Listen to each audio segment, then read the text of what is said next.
हैं? कलाएं कहाँ? शंकर की कलाएं पुरुषार्थी जीवन में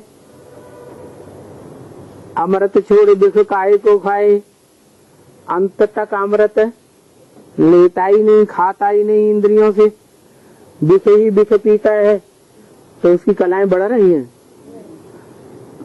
कलाहीन या सीधा कला संपूर्ण नारायण है, कलाहीन 14 कला का राम भी नहीं बन पाता। तो टोटल कलाहीन बन जाता है, तो क्या वो सर्व का भला नहीं करता? अरे चढ़ती कला तेरे बहाने सर्व का भला, तो सर्व का भला करता है या नहीं करता है? करता है। किस आधार पर है?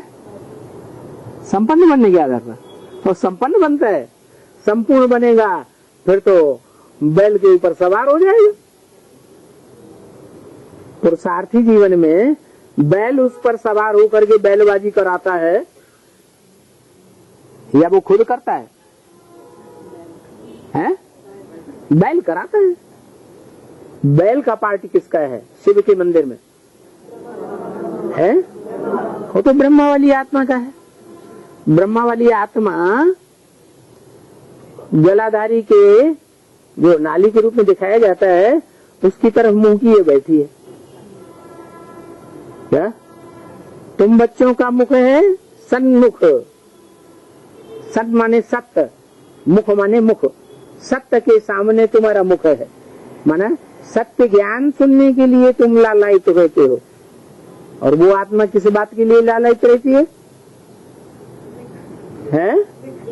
हाँ, विष पीने के लिए। देखने में नहीं आती क्योंकि सूक्ष्म शरीरधारी है। वो सूक्ष्म शरीरधारी बैल का पार्ट बजाने वाली आत्मा जिसमें प्रवेश करती है, जिसको कैप्चर किए हुए है, उससे ऐसा कर्म कराती है। और सभी रुद्रमाला के मणकों में कोई न कोई सोल दूसरे धर्म की प्रवेश जरूर करती है। नहीं पता? पता है या नहीं है? अनुभव है, कुछ होता है कि नहीं होता है? क्या ज्ञान कितना भी बुद्धि में चलता रहता है कि ये सच्चाई है, यही करना है, लेकिन फिर भी न चाहते हुए भी हो जाता है। तो जिस आत्मा में ज्ञान भरा हुआ है टूट के, वो आत्मा करती है वो काम, या कोई दूसरी आत्मा उसको जबरियन करा लेती है? जबरियन करा लेती है। इसलिए उनकी यादगार रुद्राक्ष के मणके दिखाए हैं। कैसे मणके? रुद्र अक्ष, अक्ष माने आंख। क्या?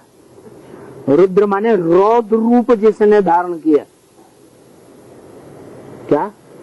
एक एक की कमजोरियों को देख लिया, जान लिया, परख लिया, साफ धोखेबाज।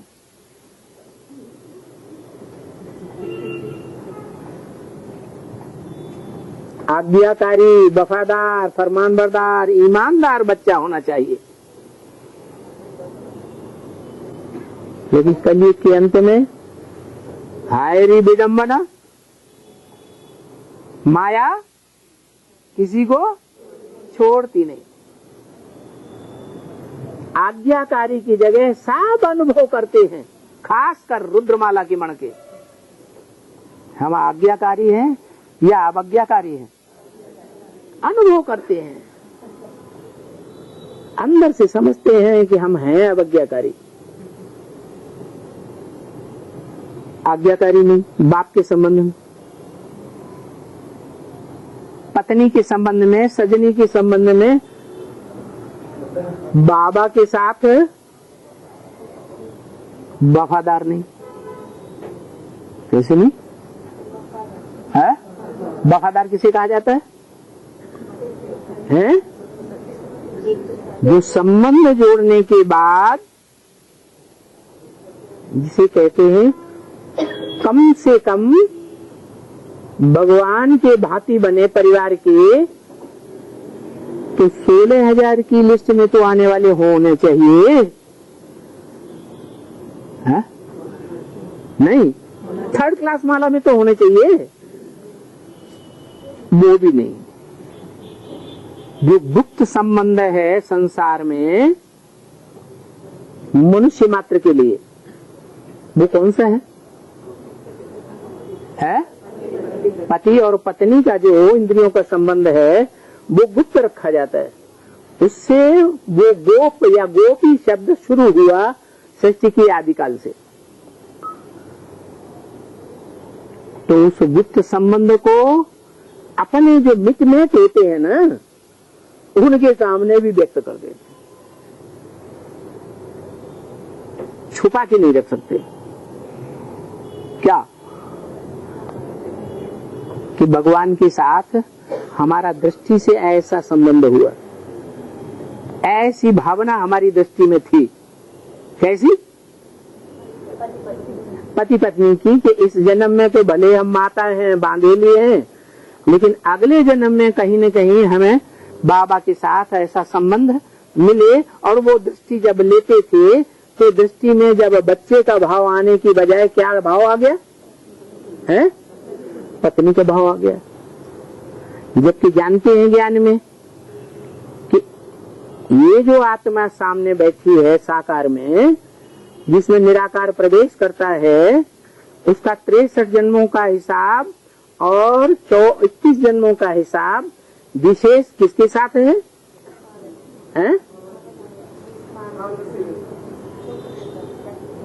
पार्वती के साथ है। पार लगाने वाली तो पार्वती कहा जाता है। पार लगाने वाली आत्मा या पार लगाने वाला शरीर है?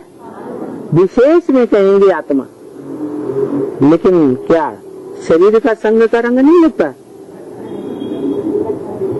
तो शरीर को नहीं कहेंगे पार लगाने वाला शरीर, नहीं कहेंगे। इसलिए जो महालक्ष्मी का रूप है वो 2 आत्माओं के मेल का रूप है, और दोनों ही पार्वती हैं। एक जगदम्बा और एक भारत माता लक्ष्मी। लक्ष्मी है जैसे आत्मा, क्या है? आत्मा, बुद्धि, बुद्धि की देवी। और जो जगदम्बा है सरस्वती, वो है वाक देवी, वाचा की देवी।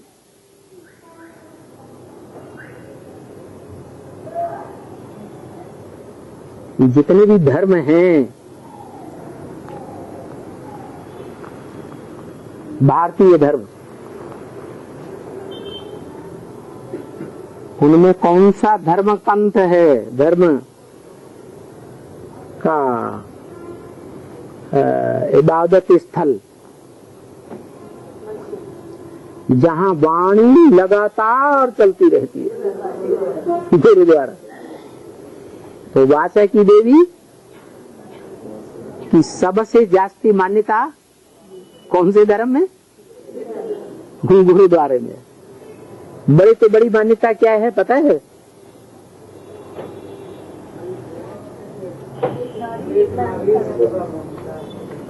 वो तो है, वो तो सभी नारियों के लिए है, सभी पुरुषों के लिए है, लेकिन खास जगदम्बा के लिए है।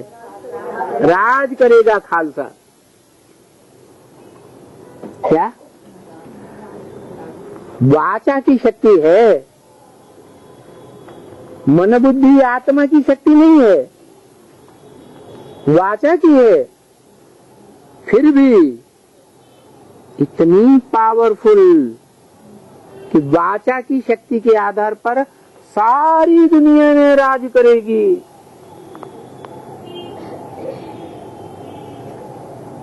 क्या? इस बात का क्लैरिफिकेशन तुलसीदास ने और ज्यादा अच्छा कर दिया। कलयुग के अंत में महाकाली होती है, षष्ठी के मध्य में होती है या आदि में होती है? तामसी युग में होती है। तो तामसी युग में कलयुग के मध्यांत में तुलसीदास हुए और उन्होंने रामायण में लिख दिया, पंडित सोई जेई गाल बजावा। क्या इसे तामसी कलयुगी दुनिया में विद्वान, पंडित, होशियार कौन माना जाता है? जो बहुत गाल बजाए सो बड़ा पंडित, बड़ा होशियार, बड़ा विद्वान, बड़ा पावरफुल माना जाता है। इस बात का कोई प्रूफ है?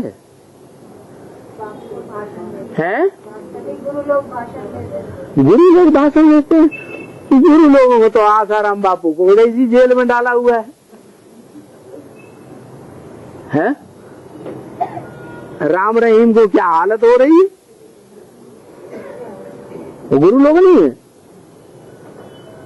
है? गुरु की बात नहीं है। गुरुओं की तो दुर्गति कर देते हैं। कब है? कलयुग के अंत में। कलयुग अंत के जो राजाएं होते हैं, जिन्होंने राजयोग से अंतकालीन पुरुषार्थी संगम युग में राजाई का थोड़ा सा लकवा ले लिया है? हाँ, नेता हैं। दुनिया के सभी नेता हैं। कौन सी ताकत है उनके अंदर? जिस वाइब्रेशन की ताकत, माने शिव बाबा में वाइब्रेशन की ताकत नहीं है जो दुनिया को चेंज कर सके। इन नेताओं में वाइब्रेशन की ताकत है। बताओ कौन सी ताकत है? वाचा की ताकत है। भाषण कैसे जोर जोर से, चिल्ला चिल्ला के, गाल बजा बजा के आवाज ही आवाज कर देते। सभी देशों में आवाज कर रहे हैं कि नहीं है? जो जितना बढ़िया भाषण कर देते हैं, आकर्षित कर लेते हैं वाचा के आधार पर, उनको ही गद्दी के ऊपर बैठा देते हैं।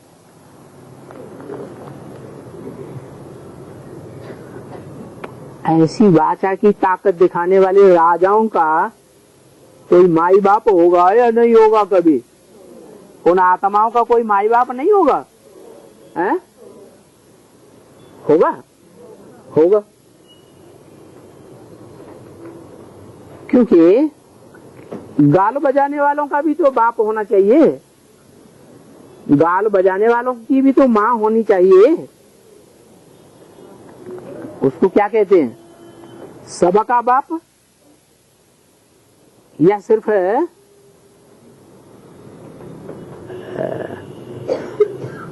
बुद्धिमानों की बुद्धि है?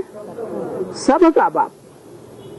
तो गाल बजाने वालों का भी बाप कौन है? गाल बजाने वालों की भी अम्मा कौन है?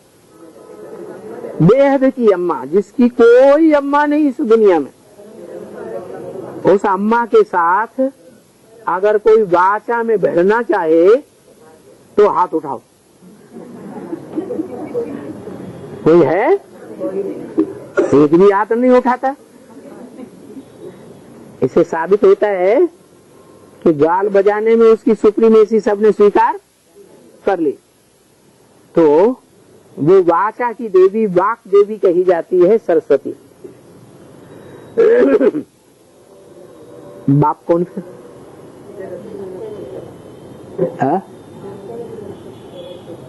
जगत पिता। अच्छा, वो गाल बजा रहा है तुम्हारे हिसाब से। वो गाल बजा बजा के विश्व की बादशाही ही ले लेता है, कंट्रोल करता है सारी दुनिया को। ताज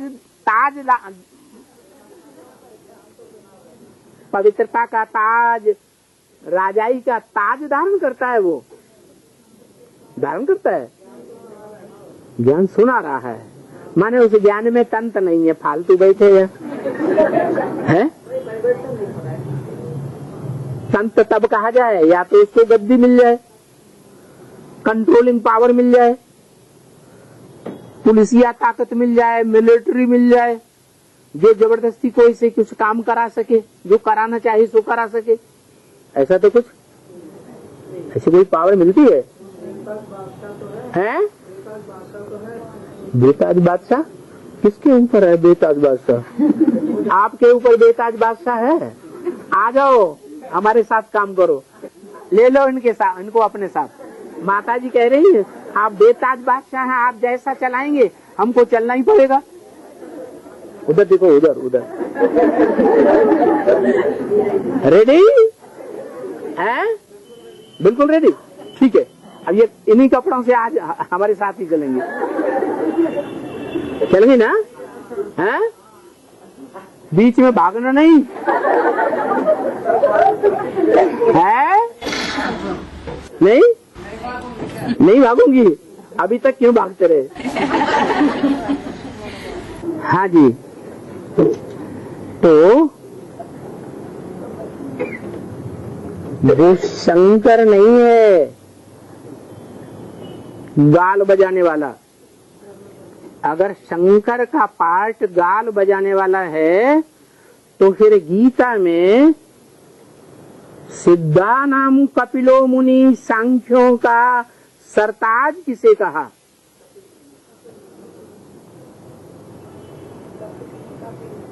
कपिल मुनि कहाँ का वासी? काम्पिल्य नगर का वासी कपिल मुनि, या यूं कहें कपिल मुनि के नाम पर बसाई गई नगरी काम्पिल्य नगर। जो कपिल मुनि सांख्य शास्त्र का सबसे बड़ा प्रणेता माना गया है। सांख्य का मतलब है जिसने ईश्वरीय ज्ञान को विस्तार से समझाया, व्याख्या पूर्वक समझाया, खुद भी समझा और सारे संसार को समझाने के निमित्त बना, तो उसको सांख्या नाम कपिलो मुनि, सिद्धा नाम कपिलो मुनि कहा गया। क्योंकि सिद्धि उसी को प्राप्त होती है जो योगी होता है। बिना योग के कोई सिद्धि प्राप्त नहीं हो सकती। इससे साबित होता है कि जो योगी है वही ज्ञानी है। संपूर्ण ज्ञानी माना संपूर्ण योगी। तो वो गाल बजाने वाला है, कैसे हो सकता है? तो फिर है कौन? हाँ, ब्राह्मणों की दुनिया में गाल बजाने वाला अगर कोई कहे मेल के रूप में, तो दादा लेखराज ब्रह्मा।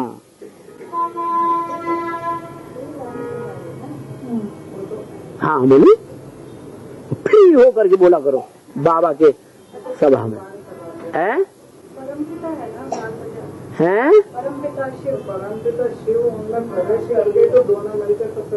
अरे गाल किसके हैं? ब्रह्मा की आत्मा की है ना, तो वो जबरदस्ती करता है? वो तो जबरदस्ती नहीं करता, वो तो तन लेता है। तन लेता है, तन का नाम ब्रह्मा रखता है। तो जो तन लिया उस तन से उसने मुख का काम भी बजाया है। तो मुख वंशावली संतान पैदा की या मुख वंशावली संतान की श्रेष्ठता हुई है। और मुख वंशावली संतान जो पैदा हुई उसको ये कहेंगे कि वो गाल बजाने से पैदा हुई है? ब्रह्मा बाबा ने, दादा लेखराज ने गाल बजाए तो मुखवंशावली पैदा हुए, ऐसे थोड़ी कहेंगे। गाल बजाना कहेंगे उन बच्चों के लिए, ब्राह्मणों के लिए जिन्होंने गोद को महत्व दिया, गाल सिर्फ ऐसे सुना गाल की बात को, जैसे मेढक बोलते हैं ट्रा ट्रा ट्रा ट्रा, कोई ध्यान नहीं देता है। तो गाल बजाने को उन्होंने लिया, किन्होंने? गोद का सुख लेने वालों ने, मुखवंशावली ब्राह्मणों ने। जो मुखवंशावली ब्राह्मण हैं, उनकी तो बुद्धि में भी नहीं आता है कि ये गाल बजाने वाला है। आज के नेताएं देश देशांतर में गाल बजाने वाले हैं। हम देश का सुधार करेंगे, हम अपने देश को जन्नत बनाएंगे, हम अपने भारत में राम राज्य लाएंगे, हम दिल्ली को परिस्तान बनाएंगे, ऐसे बरगलाते हैं ना। तो उस बात पर जिनको विश्वास हो जाता है, उनके लिए कहेंगे कि वे समझते हैं, प्रभावित हो जाते हैं गाल बजाने से। तो ब्राह्मणों की संगमी दुनिया में गाल बजाने वाला ब्रह्मा, विष्णु या शंकर है? ब्रह्मा।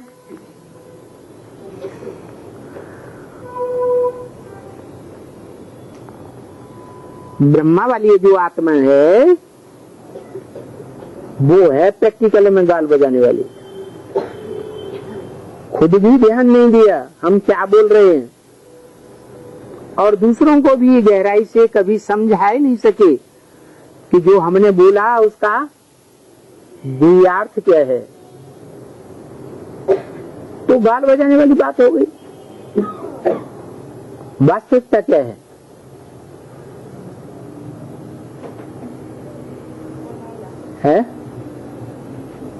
यही है ना कि दुनिया में अगर सर्वोपरि कोई व्यक्तित्व है इस दुनिया में गाल बजाने वाला, तो कौन है? ब्रह्मा। और विष्णु को क्या कहें? है प्रैक्टिकल में करके दिखाए। विष्णु पार्टधारी पुरुषार्थी जीवन में क्या करता है?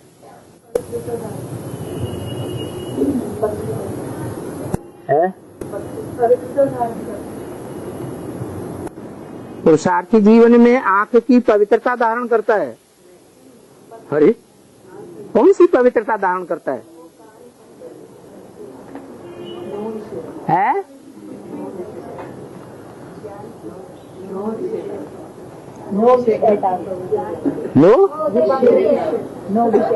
नो विष, आंख में विष नहीं आता है। आंख से आंख मिलेगी, अंग से अंग मिलेगा, तो वो भगवान है वास्तव में, है ना। पूर्व जन्म में भगत तो नहीं थे वैष्णवपंथी, है। अगर भगत रहे होंगे विष्णु के, वैष्णव संप्रदाय वाले, तो विष्णु को क्या मानते हैं? भगवान मानते हैं। तो हो सकता है आपके लिए हो, अब इस जन्म में भी है। उसको संग का रंग नहीं लगता? अरे बोला हाँ या ना? लगता है तो भगवान खाएगा। भगवान कौन है? जिसको संग का रंग न लगे। ग्रेट फादर्स जो कहे जाते हैं, इब्राहिम, बुद्ध, क्राइस्ट आदि, उन सब को संग का रंग लगता है। क्या? यहाँ तक के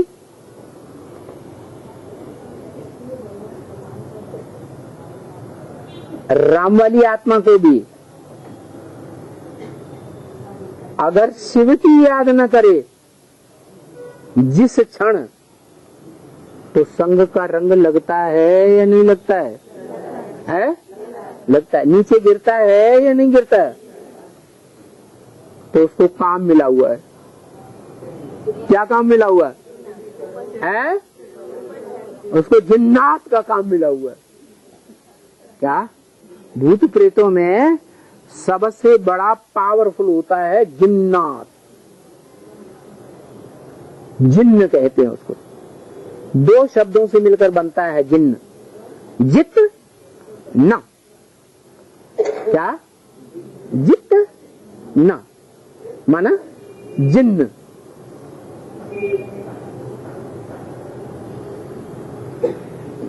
जित न, जिसको कोई जीत न सके। जैनियों में भी नाम है क्या?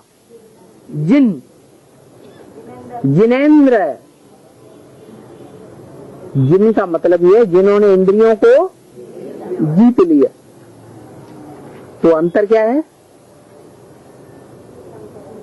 जिनेंद्र और जिन्न में अंतर क्या है?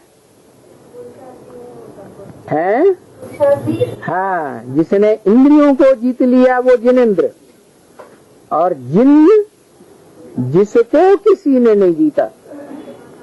जित ना माने इस पतित दुनिया में जिसको कोई भी जीत नहीं सका, वो है जिन्न।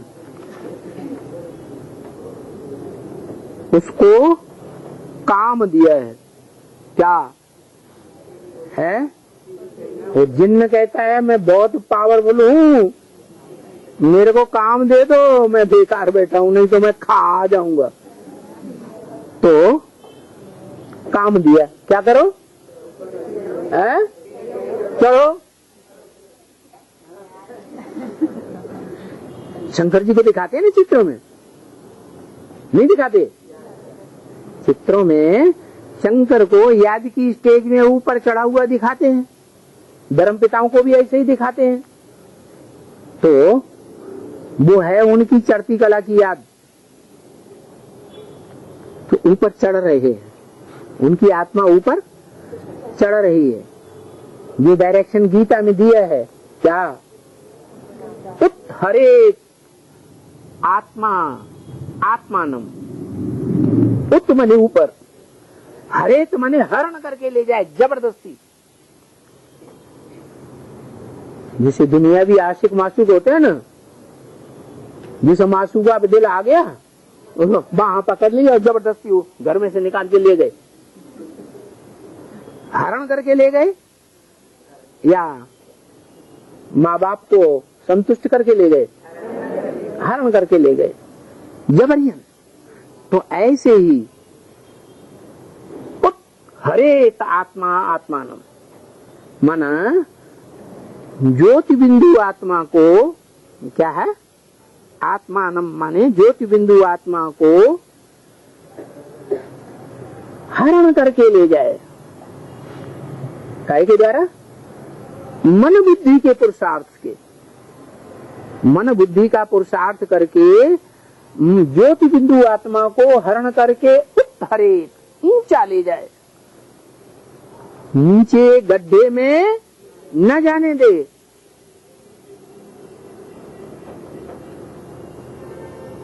उसको कहेंगे पक्का कर्मयोगी। क्या? कर्मेंद्रियों से कर्म करे, लेकिन मन बुद्धि के द्वारा ज्योति बिंदु आत्मा को उत्तरे जबरियन हरण करके ऊपर ले जाए, ऊंची स्टेज में। नात्मानम अवसादयेत, मन बुद्धि रूपी ज्योति बिंदु आत्मा को अवसादयेत, नीचे गिरने न दे। क्या पुरुषार्थ करे? नीचे न गिरने दे।